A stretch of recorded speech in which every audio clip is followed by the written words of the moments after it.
আসসালামু আলাইকুম ভিউয়ার্স, জানিয়ে দিব সর্বশেষ সংবাদগুলো।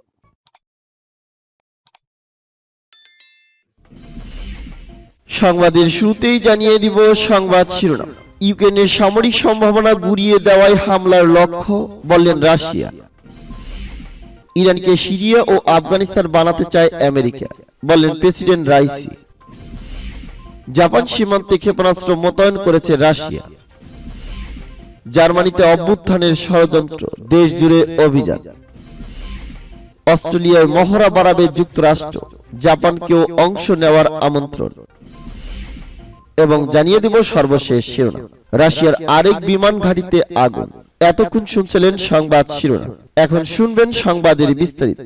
তো বন্ধুদের কাছে রিকোয়েস্ট রইল, এই ভিডিওতে একটা লাইক দিবেন, আর ভালো লাগলে অবশ্যই বন্ধুদের মাঝে শেয়ার করে দিবেন। ইউক্রেনের সামরিক সম্ভাবনা গুড়িয়ে দেওয়াই হামলার লক্ষ্য, বললেন রাশিয়া। ইউক্রেনের বিভিন্ন লক্ষ্যবস্তুতে রুশ হামলার লক্ষ্য হল দেশটির সামরিক সম্ভাবনা গুড়িয়ে দেওয়া, এমন মন্তব্য করেছেন রুশ প্রতিরক্ষা মন্ত্রী সের্গেই শুইগু। ইন্টারফ্যাক্সের বরাত দিয়ে বুধবার এক প্রতিবেদনে এ খবর জানিয়েছে কাতার ভিত্তিক সংবাদ মাধ্যম আল জাজিরা। সের্গেই শুইগু বলেন, ইউক্রেনের সামরিক কমান্ড এবং নিয়ন্ত্রণ ব্যবস্থা, প্রতিরক্ষা শিল্প, উদ্যোগ এবং সংশ্লিষ্ট অবকাঠামোতে ব্যাপক হামলা চালাচ্ছে রাশিয়ার সশস্ত্র বাহিনী। দেশটির সামরিক সম্ভাবনাকে চূর্ণ করে দিতেই দূরপাল্লার নির্ভুল অস্ত্র দিয়ে এসব হামলা চালানো হচ্ছে। রুশ বাহিনী ডনবাসের বিভিন্ন এলাকা মুক্ত করা অব্যাহত রেখেছে বলেও জানান সের্গেই শুইগু। তিনি বলেছেন, রাশিয়ার সশস্ত্র বাহিনী ডনবাসকে মুক্ত করতে চলছে। সম্প্রতি মায়াস্কো, পাভলোভকা, ওপিটনয়, আন্তভগা, বলরোভগা, ইউজনাওয়া এবং কুর্তি উমোভগা আমাদের নিয়ন্ত্রণে এসেছে। ইরানকে সিরিয়া ও আফগানিস্তান বানাতে চায় আমেরিকা, বললেন প্রেসিডেন্ট রাইসি। ইসলামী প্রজাতন্ত্র ইরানের প্রেসিডেন্ট সাইদ ইব্রাহিম রাইসি বলেছেন, আমেরিকা ধ্বংস চায় এবং তারা চায় না ইরান শক্তিশালী হোক। তিনি আজ বুধবার ছাত্র দিবস উপলক্ষে তেহরান বিশ্ববিদ্যালয়ে দেওয়া এক ভাষণে একথা বলেন। রাইসি আরো বলেছেন, ইরানকে সিরিয়া ও আফগানিস্তান বানাতে চায় আমেরিকা, কিন্তু তারা ভুল হিসাব নিকাশ করছে। ইরানের শিক্ষিত নারী ও পুরুষ এ ধরনের কিছু হতে দেবে না। ইরানের বিশ্ববিদ্যালয়গুলো শত্রুকে আঘাত করতে সক্ষম হয়েছে, এ কারণে তারা বিশ্ববিদ্যালয়ের বিশৃঙ্খলা সৃষ্টি করে ক্লাস বন্ধ রাখতে চেয়েছিল, কিন্তু সচেতন শিক্ষক ও শিক্ষার্থী তাদেরকে তা করতে দেয়নি।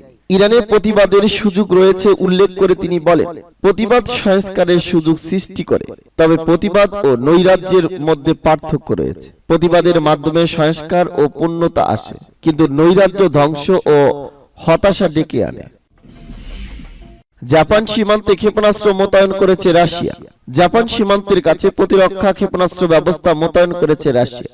জাপান ও রাশিয়ার কামচাটকা উপদ্বীপের মধ্যে প্রসারিত দ্বীপপুঞ্জের কাছাকাছি কৌশলগতভাবে অবস্থিত উত্তর কুরিল দ্বীপে উপকূলীয় এ প্রতিরক্ষা ব্যবস্থা মোতায়েন করা হয়েছে। সোমবার রুশ প্রতিরক্ষা দপ্তর থেকে এ তথ্য জানানো হয়েছে, খবর CNN। প্রতিবেদনে বলা হয়েছে, রাশিয়ার দখলে থাকা দক্ষিণ কুরিল দ্বীপপুঞ্জের উপর নিজেদের মালিকানা দাবি করে আসছে জাপান। দ্বিতীয় বিশ্বযুদ্ধের সময় দ্বীপটিতে দখল করেছিল রাশিয়া। এ নিয়ে দুই দেশের মধ্যে শীতল সম্পর্ক রয়েছে। রাশিয়ান প্রতিরক্ষা মন্ত্রণালয় জানিয়েছে, প্যারামুশির দ্বীপে বেনশন ক্ষেপণাস্ত্র মোতায়েন করা হয়েছে। এই ক্ষেপণাস্ত্রগুলো 500 কিলোমিটার দূরে লক্ষ্যবস্তুতে আঘাত হানতে সক্ষম। এক বিবৃতিতে মন্ত্রণালয় বলছে, প্রশান্ত মহাসাগরীয় নৌবহরের উপকূলীয় সেনারা সন্নিহিত এলাকা ও প্রণালী এলাকাগুলো নিয়ন্ত্রণ করতে সার্বক্ষণিক নজর রাখা হবে। মন্ত্রণালয় জানিয়েছে, প্যারামুশিলে একটি সামরিক ক্যাম্প স্থাপন করা হয়েছিল।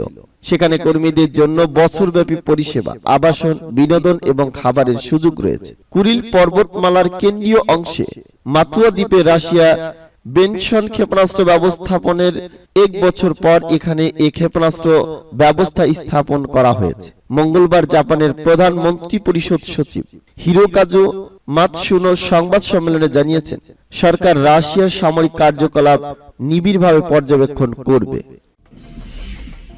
জার্মানিতে অভ্যুত্থানের ষড়যন্ত্র, দেশ জুড়ে অভিযান। জার্মানিতে অভ্যুত্থানের মাধ্যমে সরকার উৎখাতের ষড়যন্ত্রের অভিযোগে দেশ জুড়ে অভিযান পরিচালনা করা হয়েছে। এসব অভিযানে 25 জনকে গ্রেপ্তার করা হয়েছে। বুধবার এক প্রতিবেদনে এ খবর জানিয়েছে যুক্তরাজ্য ভিত্তিক সংবাদ মাধ্যম BBC। প্রতিবেদনে বলা হয়, অতি ডানপন্থী ও সামরিক বাহিনী থেকে অবসরপ্রাপ্ত ব্যক্তিদের একটি দল পার্লামেন্ট ভবন রাইখস্টাগে হামলা চালিয়ে ক্ষমতা দখলের পরিকল্পনা করেছিল।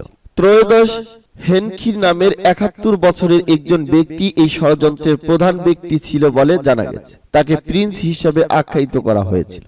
ফেডারেল প্রসিকিউটররা জানিয়েছেন, দেশটির ১১টি প্রদেশ থেকে গ্রেপ্তারকৃতদের মধ্যে ২ জনকে পালের গোদা হিসেবে শনাক্ত করা হয়েছে।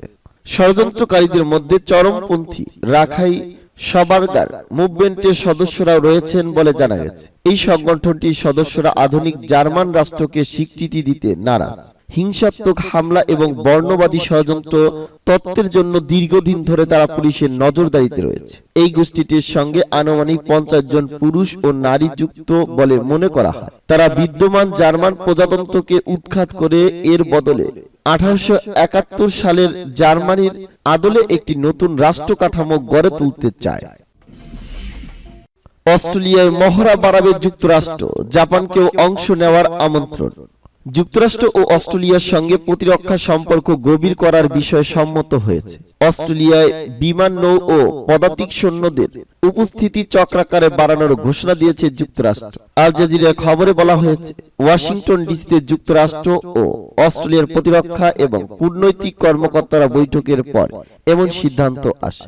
সংবাদ সম্মেলনে যুক্তরাষ্ট্রের প্রতিরক্ষা মন্ত্রী লয়েড অস্টিন বলেন, বেশ কয়েকটি গুরুত্বপূর্ণ পন্থায় আমরা প্রতিরক্ষা সহযোগিতা গভীর করার বিষয়ে সম্মতি হয়েছে। এ সময় অস্ট্রেলিয়ার প্রতিরক্ষা মন্ত্রী রিচার্ড মার্লস উপস্থিত ছিলেন।